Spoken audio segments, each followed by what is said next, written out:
आज इल्तिजा जी आई थी हमारी शबीर साहब की कंपेनिंग करने के लिए। शुक्र अल्लाह का, हमारा सपोर्ट भी लोगों का हमारे साथ बहुत अच्छा था और आपने देखा खुद भी कि लोग कितने हमारे साथ थे। और हमने कहीं पे ये प्रोग्राम नहीं रखा था कि हमें रुकना है, हमें सिर्फ रोड शो के लिए हमने किया था, लेकिन लोगों का जोश, लोगों का जुनून देखकर हमें जगह जगह पे रुकना पड़ा और हमारे कुछ गाँव रह गए कि हम नहीं वहाँ पहुँच पाए।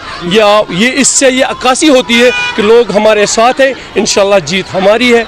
और इल्तिजा जी आई, महबूबा जी आई, ये आए, वहीद परा साहब आए, उन्होंने हमारी कंपेनिंग की, शबीर साहब की, हमें उससे मदद मिला और इंशाल्लाह हम पुरुम्मीद है कि लोग हमारे हक में 1 तारीख को वोट डालेंगे। हमारा सीरियल नंबर 2 है इंशाल्लाह।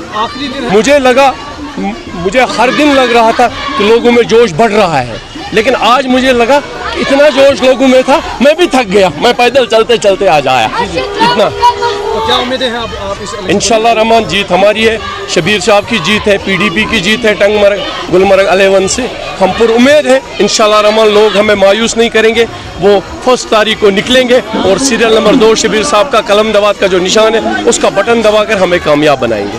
तो लोगों को चाहिए कि वो निकले टाइम पे, अपना वोट कास्ट करे, वोट अपना ज़ाया न करे, ये इनका हक है, बुनियादी हक है, जिससे ये अपना फैसला, अपने मुकद्दर का फैसला कर सकते हैं। मैं अपील करूंगा आप लोग निकलिए, वोट कास्ट कीजिए, अपना वोट ज़ाया मत कीजिए और अपना नुमाइंदा बनाइए। इंशाल्लाह रहमान लोगों ने इस साल मन बनाया है कि PDP के शबीर अहमद मीर साहब को कामयाब करेंगे, इंशाल्लाह वही कामयाब होंगे टंगमर्ग।